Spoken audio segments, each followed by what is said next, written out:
guys. Welcome to another podcast with Sivappu Devils. Today we have Karthik, who's joining us all the way from Manchester. Karthik is going to share his views, and it's going to be a quite interesting conversation. So, Karthik, why don't you go ahead and introduce yourself to people watching? All right, guys, happy to be here. Karthik, you might know me from Full-Time Devils. I've done a bit over there. I've done a bit of coaching for Stretford Paddock as well. Done a podcast with them, I think. I'm not doing too much with Paddock. But yeah, mostly you'd have seen me on Full-Time Devils, usually on a fan cam after a game. But yeah, that's me. Right. So, Karthik, why don't you tell us about your journey with United? How did it all start? And So basically, I lived in Preston for quite a while. Right. And when I first moved there from Chennai, obviously, I joined this new school and they asked me to go and play football. It was like a playtime thing, and we were playing football, and I didn't know anything about it. So they put me on a team, and I didn't know what I was doing, and I was like, okay, what am I meant to be doing here? I don't know what I'm doing. Like, I felt lost, and I didn't know what was going on. And I'm the kind of person if I don't understand something, I need to go and learn about it. I need to know what I'm doing. Otherwise, I'll just get anxious, and I don't know what I'm doing. So I think that weekend I went home, and I got really upset, and I was like, okay, I need to know something about football, because otherwise I'm not going to survive school. So I think it was a weekend, and I put Sky Sports on or something, and it just happened to be the first game that I found was a United game. So if I'd watched anyone else, I could have ended up supporting anyone else. It's just pure. Lucky. Pure luck. So I was just watching the game, and I think I was quite early getting onto it because I think it was like the pre-game match build-up. So that's how I learned about the game as well. Everything I know about football has come from watching United. Right. And what year would this be? This would be around 2005, 2004-ish, something like that. Right. Probably right about the same time that I guess Nishit and I also started following United, Fair enough. And like we've already said before, it's like probably the best time that we could have probably started following United, and it would have been very easy to fall in love with United, Exactly. Just watching. Dream. Yeah. So since you're somebody who lives there, and pretty much what you pretty much go to all the home games. Well, I try to go as many as possible. Yeah. All right. So you're still waiting on your season ticket to come through. Yeah, I'm still a student, so I can't afford it. So. Right. And I heard it's a pretty long wait. If you have to go through the proper lot and try and get it, it takes quite a while. Right. So why don't you tell because all of us don't really know how what the match going culture is like, and how it is. It'll be like a good insight for us to how it actually is. Why don't you tell us a little? How does it? Yeah. Watch a game. Like if you could just give insights in that, it'll be great. So for me personally, the first year when I started going regularly, I was traveling from Preston, so I'd have to take a train into Manchester and then get a tram to the game and all that. That used to be a very tiring experience, and I used to have to straight after the game I'd have to run straight back to the train station to get the last train back home. But now, because I'm living in Manchester, it's a little bit easier. So for me, it's one bus into the city centre, which is about 15 minutes, and then from there I'll jump on a tram. And now the trams, you have to know when you're going, because they can get quite busy, and if you're on the wrong time, there'll be about this much space between you and the door. Right. A local train. And then the number, I mean, in India, it's nothing new. It's like a bus. It's like getting on a bus. Right. But yeah, it gets that busy. There's that many people. Obviously, it's 75,000 people going towards the same place. You're going to get that. Right. So I usually get the tram to the cricket ground, because the cricket ground is just down the road from the stadium. Right. I think Karthik's internet. I think there might be some issue with his internet. Let me. We can cut here and then join it again. I'm back. I'm back now. Yeah. You're back now. Yeah. Right. I think there's some issue with your internet. Go on. Yeah. So you were saying you were telling us about your experience. 75,000 people getting in to one place. So I get my tram usually get the tram to the cricket ground, which is just down the road from Old Trafford. I've seen that. It's also called Old Trafford. Right. So right. when you get off there, you're literally walking straight past the cricket ground and straight ahead. You walk about 5-10 minutes and you're at the ground. The funny thing is, sometimes when Lancashire are playing at the cricket ground, you can actually go in for free sometimes and just watch them if it's on a match day. Nice. They have like a little family section, and I used to just go in there and just, there'll be something playing. I'll watch that for a little bit, and I'll go into the game. But it's nice. I mean, the first time you go, the feeling of walking down the road and you see Old Trafford up ahead, it's an amazing feeling. I mean, you must be able to imagine it. Right. And every time it's like the first time for me because I just love going there. But, it's like it's that feeling of you see so many people around you and you're all just going to the same place. It's like that one time where you feel like there's no differences between you. You just go into one place and you're united by one thing. It's brilliant. Do you remember like that first game? I mean, if you can recollect like that first game, or who was it against? Or which game was it? My first game was in 2009. I think it was Wigan at home. We played the day before Sir Alex's birthday on New Year's Eve. It was the 30th of December.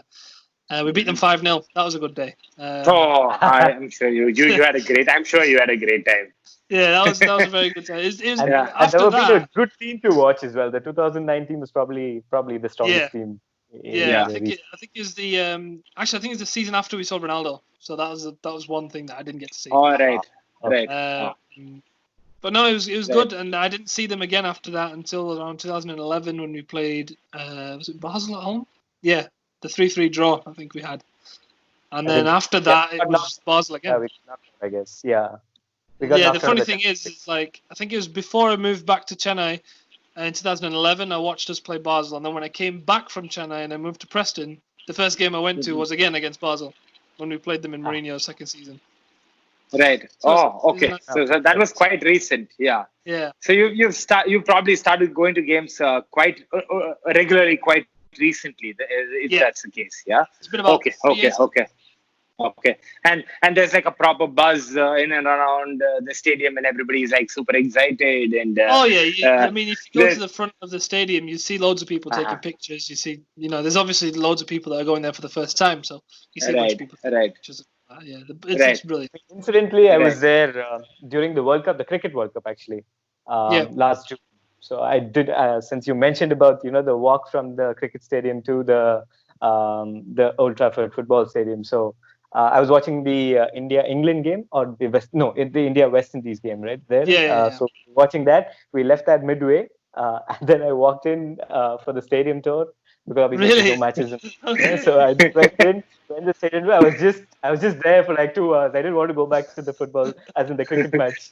So, I've not actually been on the stadium tour since they've done the new changing rooms, so I actually need to go and do that one time at some point. Yeah, it was damn nice. I mean, that feel walking into the tunnel and then out on the pitch, like they take us there with the audio noise of the whole crowd and the chants and all that. It was damn good. Damn. They United knows how to sell things. Exactly. I'm sure it's fabulous, to say the least.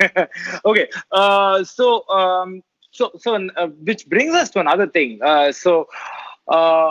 We, like most of you who live in the UK and who get to go see a lot of games and all that, we probably have the same amount of love and admiration and the same amount of support that we have for the club. It's just that we don't actually go sit there and watch the game.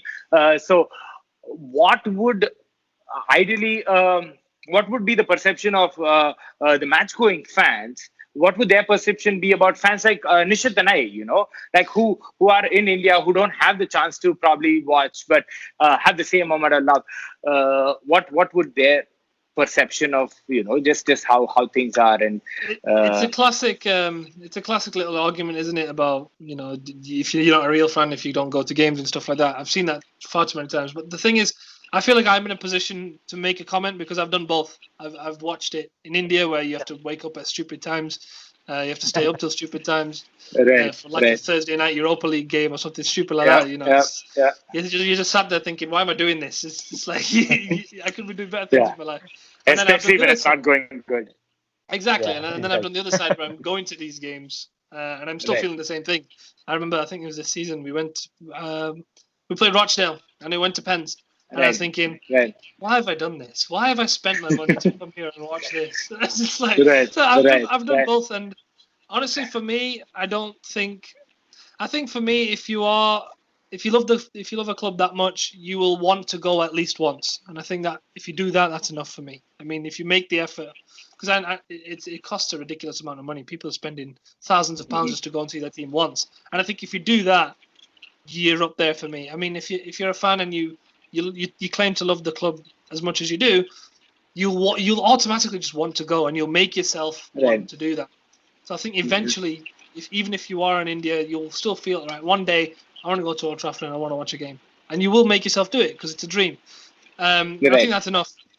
I don't think there's a difference in how good of a supporter you are if you don't live near the stadium to be able to go, because it's ridiculous. And for me, it's without the foreign fans, you don't get as much success as you do. I don't think it becomes like that big, massive club that we are. Exactly. And having international fans is a side effect of being so successful over the years. You can't avoid that. Yeah. Especially with the size and stature of United, there is sheer number of fans just in Asia. Let's not even consider Africa, but the sheer number of fans just in Asia is huge, right? It's huge. It is. It's one of those. Probably Man United buying an ISL club. At least that gives us like a local support. No, I think that could happen eventually. I think didn't City buy Mumbai? Was that what it was? Yeah, the City Group has invested quite a bit of money in the Mumbai teams. Yeah, it's called Mumbai City. So I think it paved a way into them. I mean, you never know. It could happen, and I know United were planning on coming to India for pre-season this summer if the virus didn't happen. I think they'd planned friendlies with Kolkata or something. Yeah, but I think it was Mohan Bagan. Which is one of the oldest clubs in India, and the problem was there were talks. There was quite advanced talks, but the problem was like Mohan Bagan had to cough up a lot of cash for United to come and play here, and the club were struggling with a little bit of cash crunch. At least at that point in time. So, I mean, I'm sure Nishit and I would have loved to travel and watch United, play. But so which brings me to another question, because I see these arguments on social media quite regularly about how fans there talk. They just take it for granted, saying that people who are from not from the UK but still support, they're immediately called plastic or oh, you don't know. That is something that automatically comes up in an argument, and they're like, "Oh, you don't know because you don't come to every single game. You don't." Another argument that I keep hearing constantly is, "Oh, when you are in the game, when you are in the stadium, you see far more things than you see on the TV. You're able to analyze things much better." That's another argument that comes up quite, regularly in social media when people are arguing and discussing about things and all of that. So do you have any views on that? If you could probably shed some light. In terms of the you don't know thing, I think the tricky one with that is some people make more of an effort than others. So you'll see one, maybe a fan from, I don't know, Malaysia, who will study the history of the club and he will really understand what it means and try to immerse themselves in the club. But then you'll have some people from the same country who go, well, yeah, they're winning, so I'm going to support them. Do you know what I mean? So that's where they get that from. For me, whenever I go, I try to sit in the Stretford end whenever possible because that's my favourite place to be. And whenever I go, because I buy tickets on a membership, not a season ticket, so I get a membership. So whenever there's a free seat, so usually a season ticket holder will have opted out of that game, I'll buy that seat and I'll go to the game. So whenever I go, I usually get a look as if to go, hang on, why are you here? You're not the usual person who sits there. Must be a tourist. And then they'll hear me start singing the songs. And then they'll start hearing me singing the songs, and then they go, oh, okay, never mind. He's good. So I think one day you'll get to a stage where you don't have that initial reaction. I guess, yeah. But then again, you don't get the fortune of getting the same seat, because you don't have that season ticket, and you don't have that one particular seat reserved for you. Exactly. So it's still, but then again, it's like something that most of us, probably think of. Okay, when you're going there, you don't want to look out of place. You want to look like you try too hard rather than just enjoy. Exactly. It adds a certain amount of pressure to you, if I want to call it that. I would agree with that. There's a lot of pressure on people who aren't regular goers, because you've got to go. I don't want to get abused when I'm sat there. Yeah. Exactly. And it's a shame it has to be like that, but I think it is a real thing. And in terms of you mentioned being in the stadium, you can analyze a lot more. I don't know if that's 100% true, but I would agree in the fact that you can see some things that you might not see on television. Because, I don't know, you might see an off-the-ball run that someone else wouldn't see when you sat on TV. Maybe small little details like that. But other than that, I mean, with the level of analysis that goes on nowadays on TV, you're going to get the same. Yeah, especially with quite a bit of stuff that United do with the box to box, and a lot of analysis that your Gary Neville's and your Carragher's do with the whole that massive. I think there's a lot of over analysis now. Yeah, if you think about it. Man. Let's not go there. Let's not go there. And I'm sure we'll probably end up with a rant on Graham Souness, which we've done quite regularly, and we don't want to do that. Let's not waste time on him. No. So this gives us a lot of, it's given us a lot of insights.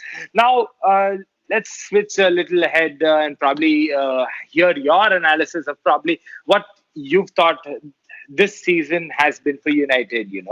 What do you think? When you're thinking about this season, I think you've got to look at the transfer window we had going into the season. So when we let go, I think we let go of 7 players if you include Fellaini and Valencia and Herrera. And when you let go of 7 players and only bring 3 in, your squad's immediately thinned out. So you don't have enough options. And especially when you let go of 3 midfielders and you don't bring in any. Especially that was where we really shot ourselves in the foot, I think. I'm relying on, I think it was McTominay, Pogba, Fred, and Matic. Those are our 4 central midfield, and Matic as well, who we were actually trying to sell in the summer, but we couldn't get rid of. So we have those midfielders, and then you're thinking, if one of these gets an injury, we're playing a 4-2-3-1. So if 2 of these get injured, we don't have any midfielders left. We could only start the same 2, which we did have at a point towards the Christmas period. Yeah. And I think the signings we did make were good, but there was these strange stories coming out that, for example, I think we scouted like 800 right backs or something stupid like that, and I'm thinking we bought the most obvious right back. So what's the point in scouting that many? Yeah. If you're going to scout that many, at least sign a hidden gem. Right, and there's a lot that's been spoken about United scouting. The number of scouts rather that United have employed all over the world. There's a lot that's been spoken about, but I mean, I guess it goes with Ole's, but then again, a lot of these scouts have been recruited well before Ole had come in, and Ole's and whatever signings that he's had suits into his ideology of young Englishman. That's for sure. Yeah, there's a new direction. It's going to take time for that to be implemented in the overall transfer process. So I guess probably we were saying the previous year, it's a little more quickened. Probably in the next couple of seasons, we might see a little more speed in terms of converting the transfers. I think that's probably the most important thing to work on, at least. Yeah, I'm loving the direction we've taken at the minute. I mean, it's the kind of direction I like, because me personally, I like investing in young talent. I mean, I know we've paid a lot of money, but they're still young players. They're still able to grow even further. So I like what we've done there. But we just didn't do enough that summer. So when you go into the season, I think we all got a little bit giddy when we beat Chelsea 4-0. Yeah. I think we all thought, hang on a minute, how have we just done that? But then if you look into that game, we probably didn't deserve to win that game. Yeah, I think they dominated better and they had more chances. Yeah. So we took our chances really well. Exactly. We were clinical, and I think that's been... Yeah. That was a good start, but later on in the season, we weren't very clinical. And I think towards, it was October, November, that's when Marcus Rashford started to step up. And then you got a little vibe. It was around that month or so, and I started, whenever I was going to a game and I used to watch Rashford play, I was getting a weird vibe about it. There's something different about him. It was like he'd gone from being a young talent towards being a world-class talent. And there's a real vibe whenever he was on the ball because he changed a lot to his game. Obviously, I work a lot with Stephen Howson, and he's obviously done a lot of analysis with Marcus. And obviously, I was comparing some of the stuff he was saying last season to what he was saying now, and I've seen a lot of differences in Marcus's play. If you notice, he'll pick up the ball deeper, and he does a little change of pace very quickly. He'll start off slow. He'll approach his man, and then he'll suddenly turn on the afterburners, and then he'll go. And he didn't used to do that, and he used to take his shots from a lot further out. Now he's getting direct, trying to take on him and then shoot. So these little differences, and I think he was in that period. He was starting to carry us a little bit, especially when Martial was injured. And I think that's a key point we need to note, that when Martial was injured, Rashford was having to play up front, and he had a little spell where he wasn't playing as well. I think those two have really developed something. Yeah, I think we got a little unlucky, like probably in 10 games in, with a lot of injuries to like key players who were starting to get into form, and then we had somebody else to step up, and obviously our backup is not good enough with Pereira, Lingard this season especially. I think those two. I mean, Lingard. At least you can give him a little bit of leeway or a little bit of a longer rope for him, because he has played quite well for the role that he has done in previous seasons. But this season he's been pretty awful, to say the least. But Pereira is something that we should probably look at getting rid of first things first, because he's definitely not a United product. He's not. I don't think he's off. Yeah. So I mean, since you mentioned it, about Rashford, I mean, what do you think is probably like over this season, over the previous season, most of the fans who go to the games, who do you think they're most excited about? Like this season, was it Greenwood or was it still Rashford and probably Bruno coming in? Bruno was in, yeah. On that count, if you can just tell, who was there? I think a lot of people are excited about Mason, because there's something about that guy. He's been playing. The thing is with him, there's been so many young talents that have come through our academy. You've had Januzaj, you've had Wilson, you've had Will Keane, you've had all those guys, and we've thought he looks all right, but he's not really pushed on. But with Mason, it's a bit different, because he's been playing above his age group for years now. It's not just for the under-18s. When he was 14 or 15, he was playing for the under-16s. When he was 16, 17, he was playing for the under-18s, and now he's in the first team at the age of 18. So I think there's something different about him, and Ollie seems to love him because he keeps calling him a natural finisher, the best natural finisher we've got in this team.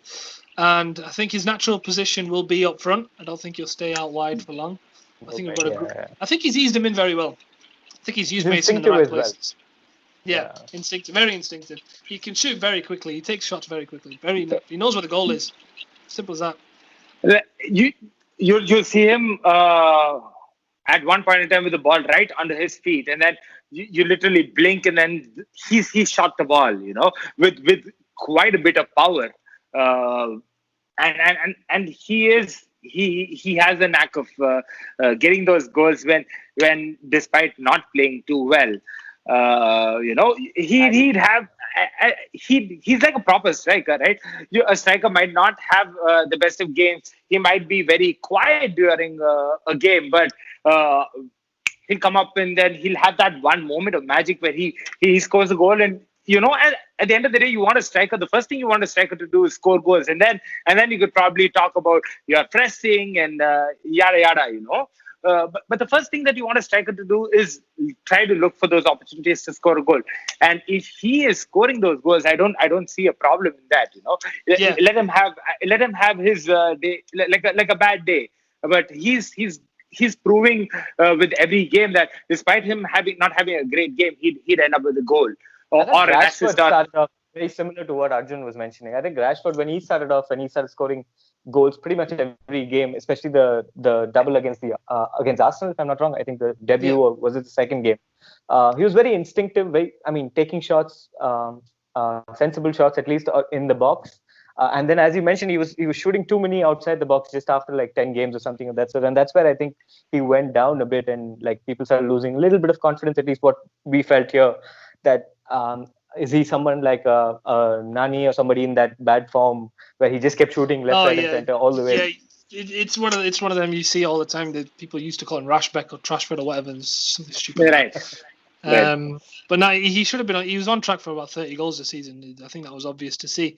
And he's got what 19. Should have been 20. The Burnley own goal wasn't an own goal. Yeah.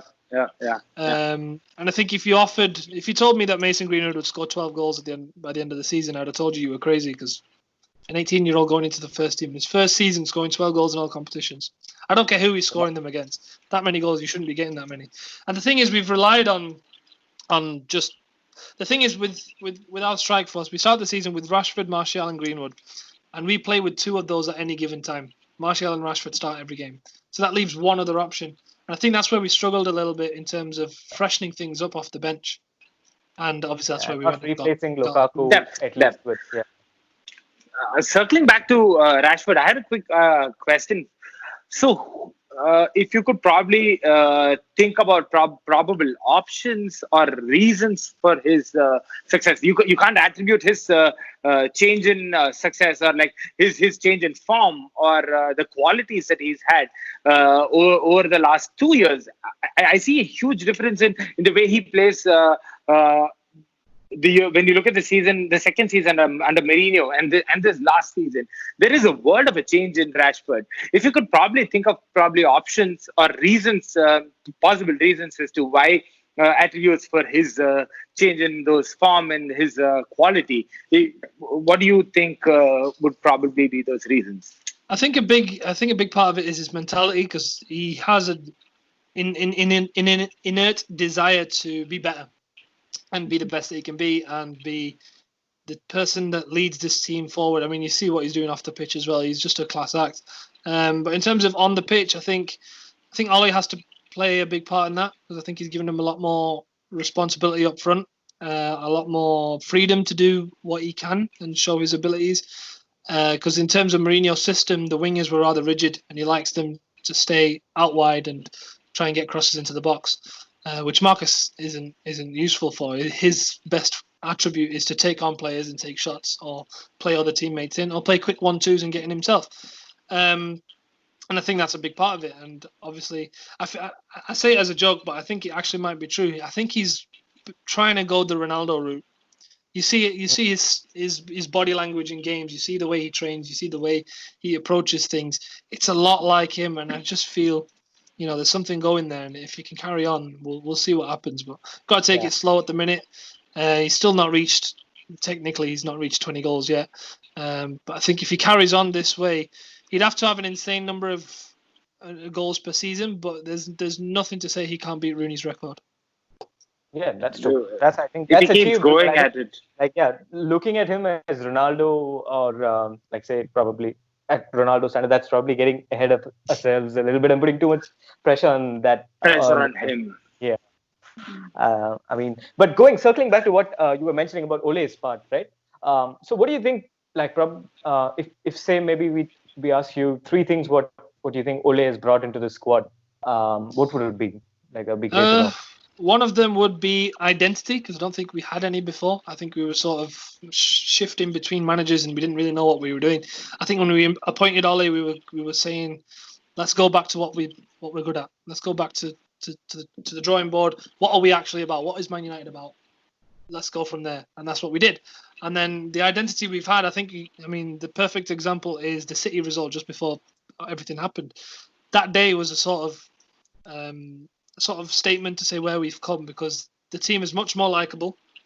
We fell in love with the team again, I think. The team has a lot more grit and ability. I think in the last 15 minutes of that game, you could see that every player out there was fighting for those 3 points. And Absolutely. I think you could tell from how we were all so nervous at the time. And you can tell because of how everyone celebrated. If you just look at the bench after McTominay's goal went in, it was mad. Yeah. Everyone was loving it. Yeah, we could see it on TV, Bruno. Yeah. So instantly, that's one. The team is the connection to the fans is a lot better because it's a team that we can get behind. We can like it. There's no characters in there that you go, he's not right for this team. Okay, maybe you can argue with Pogba a little bit, but he's not played the season, so maybe that's why. Secondly, I think in terms of playing wise, I think he's improved a lot of players. Now, with Mourinho, if you could ask me who he improved, I could probably name 2 players. Maybe one, Victor Lindelof, number 2, Jesse Lingard, and maybe Marouane Fellaini up to an extent. I can't name more than that. If you ask me who all is improved, Fred, Greenwood, Rashford, Martial, Brandon Williams, if you count in developing youth, and possibly Greenwood. Matic even. Greenwood, yeah, I don't know if I counted him, but that's a lot of players off the bat straight away that I can count that he's improved. And I think, but there's something because he used to coach the strikers for Sir Alex. I think that explains why your 3 strikers are in there. He's a natural at coaching them. And the third thing I'd say, big games, because we used to go into big games feeling a little bit nervous, saying, you know what, this is a tough team. I don't know if we can get a result here. I'll take a draw. Now we're thinking, you know what, we've actually got a decent record against these lot. We can go and win. And I think he's proved that. He's beaten Pochettino already. He's beaten Lampard. He's beaten Mourinho. He's beaten Pep 3 times in one season. What more do you want? So we clearly take it on the big teams. Right. I mean, just since you mentioned about the derby, did you happen to be at the game at the stadium? Unfortunately, not. I had no money. I didn't have enough money to go. So I left it, and I was just like, I was sat there at home, and I thought, why? Why did I not go to this game? That would have been such a moment. Yeah.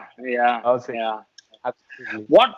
Yeah. So we were talking about a few things that you think he's improved. What do you think he could probably do better in the times to come? That's a good question. I think one of them is to do with signings. Now, I know that's not completely his responsibility, but that's one thing that we need a bit more into our team, and I think we're going to be trying to do that. We need players that can come in and do a job. Now, we've got squad depth, yes. I mean, we've not got a lot of squad depth, but we need quality in depth. If you look at City's bench and look at our bench, there's a big difference there. If you look at Liverpool's bench, I think when Liverpool played against us at Old Trafford, they replaced their entire midfield 3. We can't do that. Yeah. We don't have the quality to do that. We don't have the confidence in our subs to be able to do that. So we need that kind of a backup. Second thing, I think in terms of the way we play, I've said it on many fan cams, we don't switch play quick enough. Now, when you have the pace of Greenwood and you have the pace of Rashford on both sides, as I'm a football coach, I'm looking at that and I'm thinking, we're not switching the play to the other side quick enough. What we tend to do, if you notice, we'll go to one side and we'll pass it sideways, and then go the other side. By that point, the opposing defense has already shifted across. Now, the pace that we've got, one big switch over the other way and the other guy's in behind and we're in. Karthik, but don't you think that's a personnel problem? Because we don't have people, probably when you look at the season and when you look at somebody who's played the most of, like quite a few games in the season, Matic does not have the skill set to make those balls. Your Lingard and your Pereira do not have those skills. Probably the only person who has who kind of to an extent has that skill is Fred. And we saw him here and there make those few balls. But if you look at somebody who can do it on a regular basis constantly is Paul Pogba. That is something that he's done exceptionally well through his time at United, where he all he has to do is lift his head up and he sees somebody bombing down the wing and then the ball goes straight through. And he has that quality where, if he makes 10 of those passes, 9 of them are going to fall right on his feet. It's going to be a perfectly weighted pass for him. So I think it's more of a personal problem, but then it goes back to your first part about of the signings, right? Yeah, exactly. I think the personnel is a big influence in that, and I think obviously now that we've got Bruno Fernandes in there, we might see that a bit more, because I would love us to see, I don't know, Bruno go to one side, one flank, receive it, switch it over, and then go that way to go in for the cross. But yeah, I'd still like to see us try it a bit more. I don't think we've actually tried it enough times. Maybe it is because of the personnel. I don't know, but I'd love to see us try that. And the third thing, I'm right off the bat, I'm just trying to think of what else, because those are the two main things I think. And obviously, when you bring those two together, the third thing would be record against the teams that we really should be beating, which we've seen already hasn't been the best. Against the smaller teams, we've struggled to break them down, we've struggled to score, we've struggled to get the points there. That's where we've really struggled. So I think that will be the third thing. I think probably maybe to the third one, since you mentioned about breaking down the lesser teams, you can say, I think that's where Ole, for me, doesn't change things to too fast, like during the game. So if something like he started off with the tactic, somehow he takes too long to probably make a tactical switch, maybe at halftime, maybe 10 minutes down in the second half. I think he's a little slow to react, and that probably is something which I feel can improve, and maybe the players coming in probably forces him to do that. That's one thing. But the other thing is that there is a huge change in terms of the playing style. Because I mean, a very interesting stat I was reading the other day, that we're United are probably the top team in terms of the shortest distance of a goal kick, which means that we play out of the back almost every time. So that's a huge change. Like, I don't think we've seen United do that in a long time. I think probably a little bit in the Van Gaal era, but not too much. Massive change in playing style, right? With Mourinho, you used to see I used to be so mad with David De Gea and his goal kicks, or just clearances. He used to bomb the ball forward, and it'll go in no man's land. Look for Fellaini. and half of the time, the number of I still vividly remember this one goal kick that he took. It literally didn't cross more than about 6, 7 feet in height, and it went all the way up to the half line, It would have taken 2 seconds for the opposition team to intercept that and take it and convert into a goal. No, but I think I think it was good against if Fellaini was in the squad, but they used to do that with Lukaku there. Exactly. Yeah. That was just ridiculous. Yeah. He's trying to. That's a weird one with Lukaku. He's trying to turn him into some sort of new version of Drogba, and I was just like, that's not what Lukaku is. Why are we trying this? Yeah, I mean, I don't understand why we bought Lukaku over Morata. I understand, okay, he's more Premier League proven, but when you look at Mourinho wanting the wingers to cross the ball, Morata would have been a far better option to sign rather than because he suits that style of play far better. Yeah, I mean, we could always sit and talk for hours together about what we could have. Yeah. Okay. Scene right now there in England. What do you guys think about? Like, is it going to start again? Like, with the whole Project Restart discussions happening? The number of conversations I've had about this. It's a weird one. I think they announced yesterday. They've asked all the clubs to vote about playing the remaining games in neutral venues. Which means the home team won't play at home. It will be at some other stadium, which I don't get. And they've said that if they don't vote for that, there'll be consequences. So what's the point in voting? That's my question. The second most thing is, if you're going to have to... I've seen these things where people are wearing masks in training, and there's new masks being developed just for players. And I'm thinking, if you have to do that, you don't have to play. Simple as that. They're humans as well. Why does it have to be a thing? Just void it. I don't care if we have to play another season in the Europa League. Just end the season here, end it as it is. Let's just go again in September. I'd have thought it was as easy as that. Karthik, I don't know if you've ever trained with one of those masks that these guys wear and go for runs. So if you wear that mask, somebody who can probably run 5 kilometers in about 30 minutes.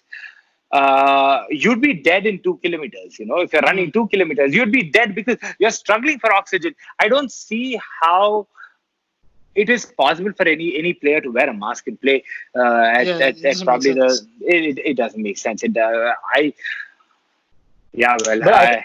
go on a rant. Testing positive, I think it's going to push it back a little more, and I guess it'll be a stronger vote on not playing. I'm sure that's going to be one of the... It can't be played. I mean, it doesn't make sense. I know why the Premier League are trying to play it is because of like TV money and sponsors and stuff like that. But if you think about the basics, everywhere else they've just called it off. I know Bundesliga is starting next week, but Germany's a much better run country, so they can do that. We can't because we're such a mess at the minute. I don't know. If it was me, I'd just say call it off, start again in September or whatever. Yeah. How are you guys dealing with that? Like, football is obviously in pretty much part and parcel of almost everybody there. So how you guys probably obviously reacted to it? So how does it feel? It's been tough. There's nothing to watch, especially because there's no other sport. Usually I'd be watching, I don't know, cricket, boxing, whatever. there's nothing on, so there's no real alternative. And I don't know if you've seen on my channel, I tried to do a live stream of the Belarusian Premier League. I did a live stream watching that because that was the only football being played, and that was shit. So I'm just like, what's the point? So it's been tough. It's been tough. Yeah. End up with FIFA, I guess. Yeah, exactly. Yeah, but the German league is going to be a good litmus test. We know what if the German league is going to get cancelled in probably a couple of weeks. We know that England will the FA will follow suit and void the season, because I don't see it going anywhere, and it's a good thing that we get to see the Bundesliga. We get to see Sancho playing. Good scout before probably. I guess a lot of United fans probably have not seen too much of Sancho play in the Bundesliga, because at least in India, I don't think a lot of United fans do watch a lot of Bundesliga. But like you get those glimpses, and it's never nice to sit and watch highlights of some player on YouTube, because you see all you see is just the things that he's done great, and it's probably 2 minutes in a game of a 90 minutes game where he's probably been absolute shit for like 88 minutes, and those 2 minutes he's had a couple of flick-ons and made a cheeky nutmeg, and that comes on, and then one after another you see it and you get carried away. I think it'll be a good time for all United fans to sit and watch Sancho through whole 90 minutes and try to understand his game. So I'm so excited about Sancho. He's a player that I've asked us to sign for ages now. The thing is, no one knows how the virus is going to affect the transfer window. So this starting to work. I've seen a few worrying reports now that looks like it might be a little bit more difficult than it is. But what does make me a little bit more confident is, number one, I've heard a couple of things or two about personal terms already being agreed. That's nice. That's a little exclusive for you. Right. But the other thing that right. Now you wouldn't be surprised if you find this video as a source in the MAN tomorrow, right? I mean that would be good for our channel, nevertheless. What does excite me a little bit is the fact that I think Solskjaer did an interview with Gary Neville, saying that we can exploit the markets. Yeah. A day later, Ed Woodward comes out and goes, actually, we don't have a lot of money. So that makes me think it could happen, because why else would Ed come out and correct? Yeah. If you don't want to show your cards too early, that's what he's trying to say. Yeah. Another thing, worrying factor is that I think last week somebody from Dortmund had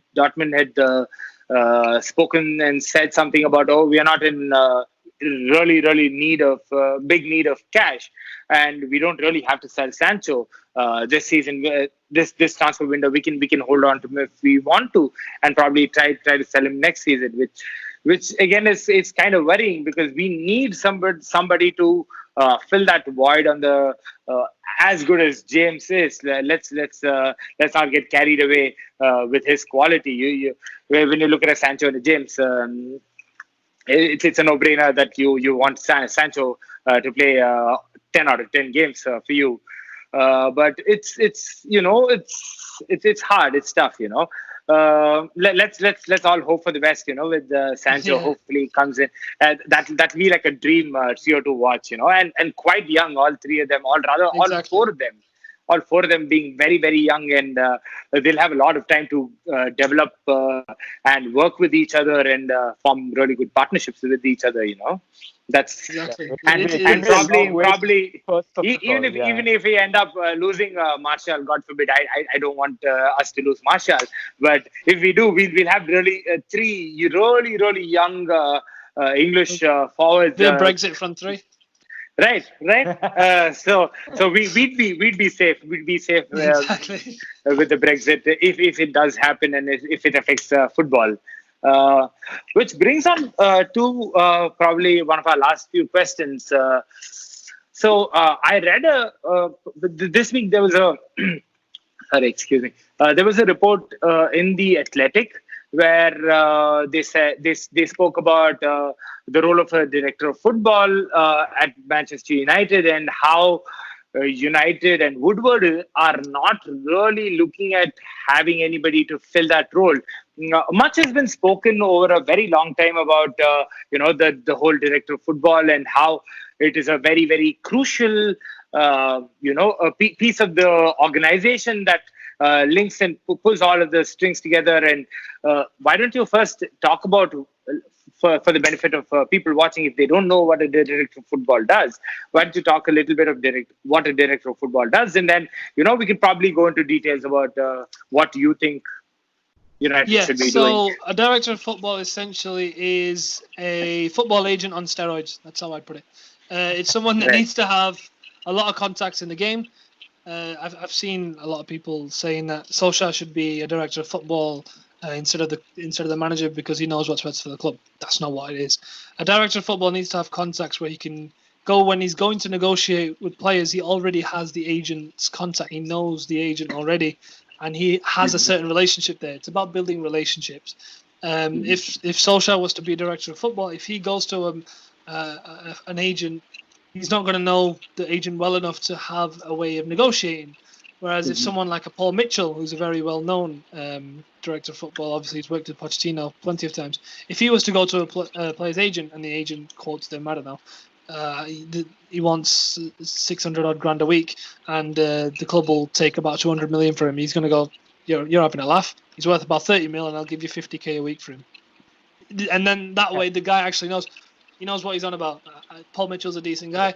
He knows what he's on about. Let's start the negotiations from here. Whereas if Solskjaer was there, if he was to come back at him, he'll go, what the fuck do you know? You don't even know anything about my player, or we've never even spoken before.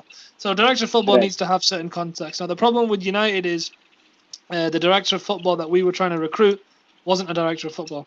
It was someone in the middle of both Ed Woodward and in the middle of Solskjaer. So I think that the arrangement that they were looking to do was the appointed person would get the players list off Solskjaer and get it approved by Woodward before going off to do the negotiations. Now, an ideal director of football would be getting the list off Solskjaer, boom, go get him signed. Yeah, that worked. And the type of people that we were recruiting were just ex-United players. Now, I know for a fact that Patrice Evra was approached. He was the number one choice. Rio Ferdinand was approached, and Darren Fletcher was approached. Now, Evra rejected it. All three of them rejected it.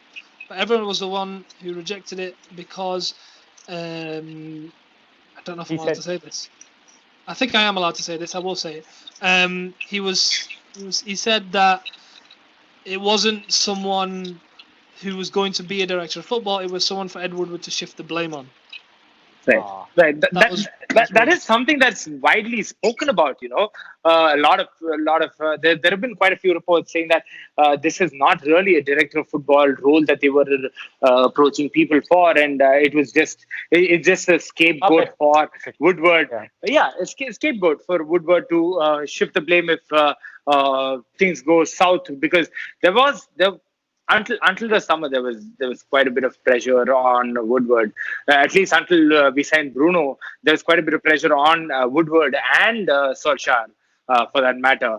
So I don't see that. But so what do you think United should ideally do? And another worrying thing is that Paul Mitchell and Pochettino seems to be a care package or a package deal that seems to be going towards Newcastle, and with the kind of money that's quite troublesome, So first, why don't you talk to us about what United should do, and then probably we can. Yeah, I think we've needed a restructure for a while now, especially if you look at the way City are doing things. As much as I hate to say it, they're probably one of the perfectly run football clubs, apart from their dodgy dealings and the special doctors. They're very well run in terms of the director of football. So we've got to go for a structure like that where we're setting things up not just for the current manager, but for the manager incoming, because they were setting up for Pep Guardiola about 3 or 4 years before he actually came. And we need that kind of a vision. The thing is, again, I don't know if I'm allowed to say this, but I will say it anyway. I think the reason we've now stopped searching for a technical director is because I think Mick Phelan is already doing it in a way. Now, if you notice, he's not always on the bench with Solskjaer. He's meant to be the assistant manager, and he's not always with him. So that tells you something. Is he off doing something else? And there were a few reports that he was going to be hired as the director of football. I think it was in around December or January. And then they just went quiet, and then no other reports, and they went to Evra. So I think the reason we've not hired one is because he's kind of already doing that job. And now he's had experience in that role. I think he was in Australia with the Mariners, or whatever their team is called, West Coast Mariners, I think they're called. He's done that role with them. So I'd be happy with him doing that. He at least has experience. But the person I'd like us to get in is Edwin van der Sar. Ex-United, and he has experience at Ajax, who have the best setup in terms of recruitment in the world, possibly. So I think that's the no-brainer signing. In terms of Newcastle, I don't know what happens with them. Obviously, financial fair play is still a thing, but they could just do what City do, give them a couple of million and go, ban us for a year, in about 5 years' time, we'll deal with it then. You never know. Yeah. They're already linked with I'm already dreading this. Already dreading Newcastle. It's going to be quite hard to watch Newcastle be good again. After at least the club will have more fans with money. I mean, if I'm not wrong, I guess Newcastle has a larger fan base and a far more loyal fan base than City does. Oh yeah, easy, because of better history, right? Yeah. And St. James's Park being that legendary ground that there is, and having Alan Shearer and a whole host of really, really good players back in the day. It's quite. Yeah, but I think it'll be more. Yeah. I think it'll be super. Forget all the negative implications of the whole money coming into and the effects on the other Premier League teams or Premier League per se, with the whole television deals going down south and all that stuff. All that politics aside, I think it'd be great to see Newcastle competitive again, probably after 2.5 decades. That'd be great to watch, because that stadium and those fans are crazy. They deserve a lot more than they've got. But... Absolutely. Yeah. With the current management. Yeah. All right, that's probably the end of it. We've had a really, really nice conversation with Karthik. Thank you so much, Karthik. Hopefully, we get to see you soon. Probably we can do some more stuff together. Of course. Definitely. It's been an absolute pleasure, and I will share links to Karthik's Twitter, his YouTube channel, and all of that. So probably you can go check out his channel. He does a lot of good stuff on his YouTube as well. So it'll be quite good fun to go check his pages out. If you want to probably give a shout out to your probably handles, you can probably do that as well. Yeah, I mean, my Twitter is Mr. Kart Sham, Instagram's Karthik Shamsunder, and my Facebook is also the same. Same thing on YouTube. You'll find me whatever. I'm sure you'll put it in the description anyway. But, come join us. Yeah, thanks, Karthik. Thank you so much.